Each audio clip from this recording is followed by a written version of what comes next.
이제 살아가고 있는 현대 사회에서 많은 사람들에게 큰 영향 끼치는 사람을 우리는 인플루언서라고 합니다. 많이 들어봤어요? 인플루언서. 말 그대로 인플루언서는요, 많은 영향력을 끼치는 사람이에요. 많은 기업들은 제품을 홍보할 때 이러한 인플루언서들의 협업을 통해서 마케팅을 합니다. 왜냐하면 뭐 공중파, 유튜브, 틱톡, 페이스북, 그리고 인스타그램 할 것 없이 모든 영역에서 인플루언서들이 야, 이거 어떤 음식 맛있다.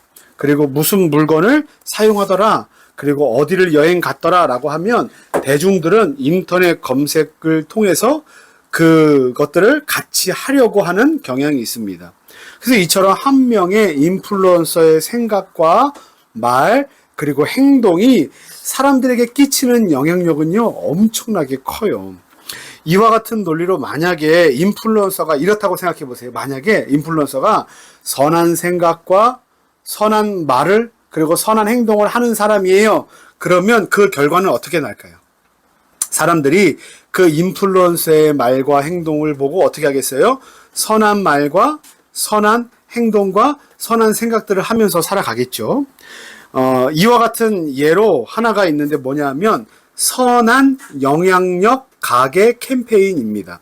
예전에 한 결식 아동을 지원하기 위해서 어떤 가게 주인분이 음식을 내주기 시작했는데 이 따뜻한 선한 영향력에 감동을 받은 많은 점주들이 다양한 분야에서 선한 영향력 가게 캠페인에 우리도 동참하겠다라는 그 운동이 생기기 시작했습니다. 그러니까 좋은 인플루언서의 좋은 예가 바로 이와 같은 예라고 할 수 있어요. 하지만 반대로 좋지 않은 생각과 좋지 않은 영향력을 끼치는 사람이라면 세상은 어떻게 될까요?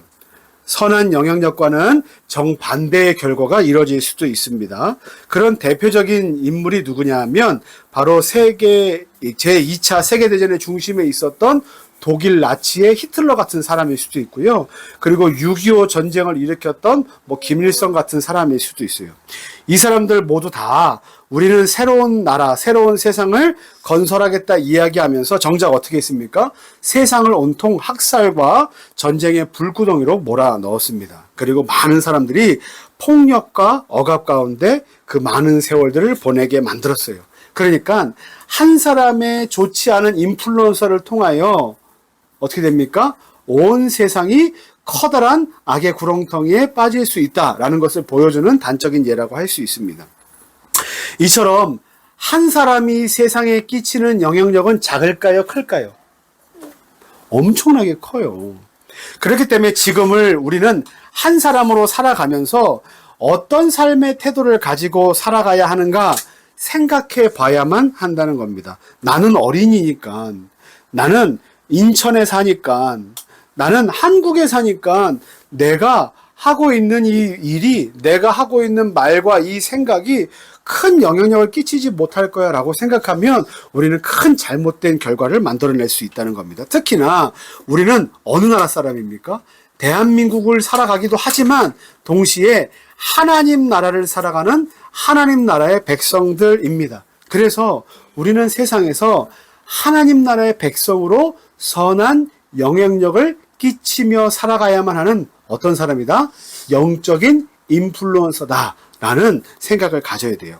오늘 열왕기상 15장 말씀에 보면 우리가 읽었는데 커다란 영향력에 대해서 세 가지 예가 등장합니다. 오늘은 그 중에 한 가지만 좀 살펴볼 텐데 이와 같은 영향력을 주고받는 시대에 과연 우리는 어떤 믿음의 영적인 결단을 해야만 되는가? 따라하겠습니다.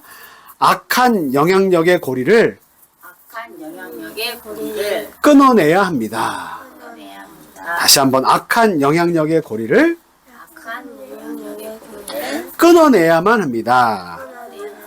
오늘 본문에 나오는 남유다 왕의 이름은 아사예요. 아사왕.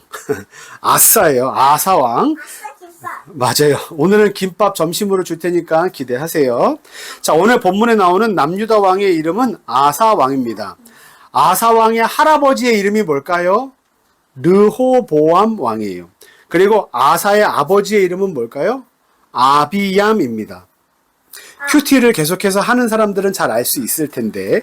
자, 그런데 르호보암 왕과 아비얌 왕은 모두 다 남유다 왕이었음에도 불구하고 하나님 보시기에 악한 왕이라고 평가를 받았던 인물들입니다. 르호보암은 아버지인 솔로몬의 후반기 모습과 그리고 이방 여인이었던 어머니에게서 좋지 않은 영향을 받아서 하나님 보시기에 악한 행동들을 하며 살아왔어요. 그게 성경의 평가입니다.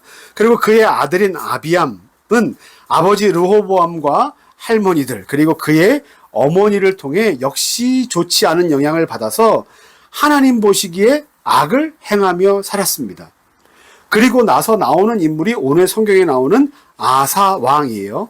자, 그러면 할아버지도 아버지도 할머니들도 그리고 어머니들도 좋지 않은 영향력을 끼치는 악한 인플루언서였어요. 영적으로 보면 그런 인플루언서였는데, 그러면 그 인플루언서들에게 영향을 받아 자란, 교육을 받고 자란 아사 왕은 당연히 어떻게 살아야 되겠습니까? 악을 행하는 할아버지, 악을 행하는 아버지, 할머니, 어머니 등 그 모든 악한 영향을 받으며 사는 그는 당연하게 악한 왕으로 평가받아야만 하는 것이 마땅한 이치였어요. 그런데 그가 어떻게 살았는지 아십니까? 성경에 보면 그 당연한 악의 영향력의 고리를 끊어버리는 그 믿음의 사람이 되었다는 거예요. 15장 11절에 보면 아사가 그의 조상 다윗같이 여호와 보시기에 정직하게 행하였더라. 그리고 14장 하반절 말씀에 보면 아사의 마음이 일평생 여호와 앞에 온전하였다 라고 기록이 되어 있습니다. 성경에 나온 평가를 보세요. 아사는요, 하나님 보시기에 일평생 온전한 마음을 가지고 살았던 사람입니다. 이것은 나라를 통치하는 왕으로서도 그렇고요, 하나님 앞에서 살아가는 한 명의 신자로서도 매우 큰 믿음의 행동이라고 할 수 있다는 거예요. 물론 아쉬움도 있어요. 14절 말씀 보세요. 14절 말씀에 다만, 앞에서 많은 일을 해놨지만 다만 신당은 없애지 못했다라고 돼 있어요. 그러니까 많은 일들을 바로잡으려고 애를 썼지만 신당만큼은 없애지 못했다. 이게 그의 흠이다라는 거예요. 그런데 여러분 생각해 보세요. 어찌 한 사람이 모두 다 완벽하게 해낼 수 있겠습니까?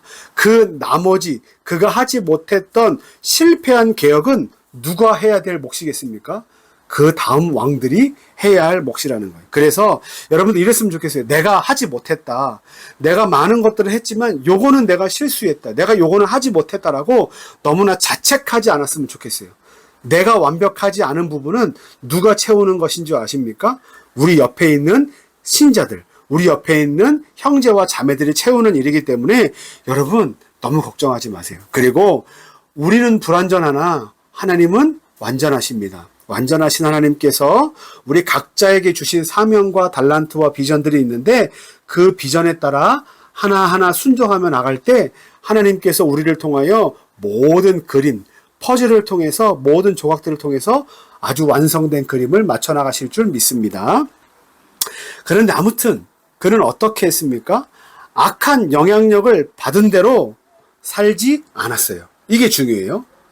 악한 영향력을 받을 수밖에 없는 상황이었음에도 불구하고 그는 악한 영향력이 자기의 삶을 지배하지 못하도록 그 고리를 어떻게 했습니까? 딱 끊었어요. 그리고 다윗 이후로 찾아보기 힘들었던 선한 영향력을 어떻게 했습니까? 다시 재생산했어요. 악의 고리를 끊고 선한 영향력을 재생산하는 사람으로 살았다. 이것이 성경이 그에게 대한 평가로 기록하고 있습니다. 제가 지난주에 이제 책을 하나 읽었는데 어떤 책이냐면 사람들의 마음을 걸어 모아서 미래를 예측하는 마인드 마이너라는 직업을 가진 송기령 교수님의 책이에요. 근데 이 송기령 교수님이 얼마 전에 책을 냈는데 그 책 제목이 이렇습니다. 시대 예보 핵 개인의 시대라는 책입니다. 여기서 말하는 많은 내용들이 있지만 제가 유독 관심 있게 읽었던 부분은 이런 부분이에요. 세상은 늘 주고받는 보상적인 시스템의 순환적인 역사로 살아갑니다. 예를 들어서 부모는 자식을 공들여서 키우죠. 그리고 다 큰 자식은 나중에 그 키워준 늙은 부모를 어떻게 합니까? 봉양해요. 효도하지요. 그죠? 용돈도 드리고 돈도 드리고 막 이렇게 하죠. 그리고 아프시면 돌봐드리기도 하고 이렇게 하죠. 그래서 다 자식에게 사랑을 쏟으면 그 자식은 부모를 돌보고, 그리고 그 돌봄을 받은 자식은 다시 커서 자기의 자녀에게 또 돌보고 또 이런 것들이 보상을 받고 계속해서 순환적인 시스템으로 돌아간다는 거예요. 그런데 이제 그 보상, 순환적인 시스템이 깨지는 세대가 발생했다는 겁니다. 그 세대를 뭐라고 말하냐면 미정산 세대라고 해요. 어느 나이대의 사람들이냐면 바로 목사님, 사모님, 엄마와 아빠 같은 나이의 분들이에요. 기껏 자녀들에게 많은 일들을 많은 것들을 가르치고 많이 무엇인가를 해줘서 키웠는데 또 무엇이 남아 있습니까? 살아계신 늙으신 부모님들에게 무엇을 해야만 하는 또 역할도 남아 있어요. 그런데 중요한 건 나중에 자녀들에게 그 모든 것을 보상받을 수 있냐? 아니에요. 이제는 자녀들과 자식들에게 그 많은 보상들을 강요하지 못하는 시대 가운데 있다. 그래서 많은 것들을 했지만 정산받지 못하는 세대, 미정산 세대가 생겼다라는 거예요. 이 미정산 세대의 책임은 뭔지 아십니까? 내가 예전에 누군가에게 이렇게 했기 때문에 나도 당연히 그렇게 받아야 된다, 받아내야만 한다라는 마음을 버리는 게 미정산 세대가 가져야 될 가장 첫 번째 마음이래요. 회사에서는 어떻습니까? 자기 자신이 신입사원으로 들어갔을 때는 선배들의 눈치도 봤죠. 그리고 많은 것들을 자기가 하겠다고 희생도 했죠. 헌신도 했죠. 퇴근도 안 하면서 참아가면서 여기까지 와서 승진을 했는데 이제 고참의 자리에서 많은 것들을 누리려 했더니 누가 들어옵니까? MZ세대가 후배로 들어왔다는 거예요. 그래서 그 세대에게 내가 받은 것대로 너희도 해야만 한다라고 강요하면 어떻게 됩니까? 아재가 되고 꼰대가 되는 시대 아닙니까? 더 이상 인정받지 못하는 시대. 그래서 여기에서 필요한 역할이 뭡니까? 내가 여태까지 해왔던 신입 때 했던 모든 것들을 내가 누려야 될 그 상황에서 받기를 거절하는 것. 내가 만약에 모든 것을 보상받겠다고 한다면 그 짐은 다 누구한테 가겠습니까? 또 다른 누군가에게 전가될 수밖에 없죠. 그리고 그 사람도 나중에 그 다음 세대에게 나도 그 많은 것들을 받아내겠다라고 한다면 계속해서 악의 고리가 연결될 수밖에 없다는 거예요. 누군가는 변화되는 시대 속에서 내가 받아야 마땅했지만 나는 이것을 기대했지만 내가 지금 내 때에서는 끊어내는 것이 지금 이 사회를 더욱더 아름답고 더욱더 좋은 영향력의 흐름 가운데 있을 수 있게 하겠구나라는 결단이 필요한 세대가 누구다? 바로 미정산 세대라는 거예요. 오늘 말씀에 나오는 악한 영향력에 대해서 한번 살펴볼게요. 제3자 입장에서 보면 성경에 나오는 어떤 이야기들을 우리가 지금 보고 있기 때문에 르호보암 왕은 악을 행하였더라 라는 그 글을 보고 우리는 르호보암 왕은 악하다, 아비암 왕은 악하다 라고 단순하게 이야기할 수 있지만 여러분 우리가 여기서 해석하지 못하는 게 뭔지 아십니까? 르호보암 왕이 가지고 있던 삶의 형편이에요. 아비암 왕이 가지고 있던 삶의 형편이에요. 제가 지금 르호보암과 아비암의 편을 들거나 그들이 이럴 수밖에 없는 이유가 마땅하다 이렇게 얘기하는 게 아니라 여러분 보세요. 사람이 그 악한 고리를 끊어내기 위해서 무엇을 해야 됩니까? 자기가 가지고 있는 많은 이익들, 자기가 갖고 있는 많은 욕심들, 욕망들, 당연하게 누려야 하는 것들을 끊어내야만 합니다. 자, 보세요. 지난주에 우리가 그 말씀을 나눴던 것 같은데 여로보암 왕이 북이스라엘에서 우상 2개, 금송아지 2마리를 만들어서 하나는 남쪽 끝에 하나는 북쪽 끝에 놓고 거기서 제사하게 합니다. 그 이유가 뭔지 아십니까? 그 이유가 뭐예요? 솔로몬 뭐예요? 어떤 거? 맞아요. 정답이. 솔로몬이 다스렸던 그 나라로 사람들이 돌아가지 않게 하기 위해서 거기다가 금송아지를 만들어냈어. 시오 잘하네. 그런데 그 사람들이 돌아가면 뭐가 잘못되는 거예요? 나라가 잘못되잖아요. 자기가 영향력을 끼치던 한 나라의 사람들이 다른 나라로 탈출하기 시작하는 일이 벌어진다면 나에게는 이익입니까? 손해입니까? 손해예요. 맞아요. 손해예요. 그 손해를 없애기 위해서 그 우상들을 만들어냈던 겁니다. 그러니까 우리가 악한 영향력의 고리들을 끊어내는데 가장 핵심은 뭔지 아십니까?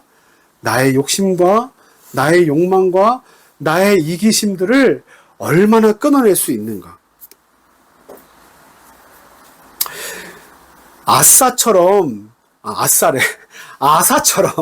아사왕처럼 악한 영향력의 고리를 믿음으로 끊어내는 건 매우 중요한데 그때 필요한 게 뭔지 아십니까?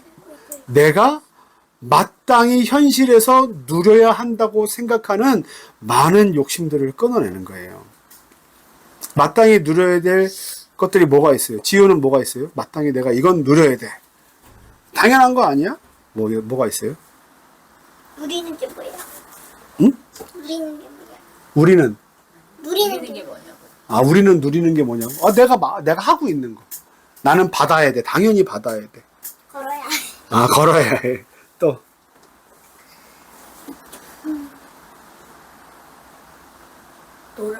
놀아야 돼. 움직여야. 놀아도 돼. 움직이는 건 당연한 거야. 근데 이런 것도 있을 수 있죠. 내가 악한 영향력의 고리 안에 있는 거. 뭐가 있을까요? 누가 나를 욕했어. 당연히 분노하고, 당연히 손해봤기 때문에 똑같이 안 갚음해주는 건 당연한 것처럼 보일 수 있으나, 때로는 그 고리를 악으로 갚지 말라는 하나님의 말씀을 생각해 볼 여지도 우리 가운데 있다라는 거예요. 어떤 사람은 왜 악하게 저렇게 살까라고 하지만 우리도 똑같이 돈 때문에, 우리도 똑같이 성공하는 문제 때문에, 우리도 똑같이 크게 보이고 싶은 욕심 때문에 왜 저렇게 사는가 싶지만 우리도 똑같이 사람들에게 유명해지고 싶다.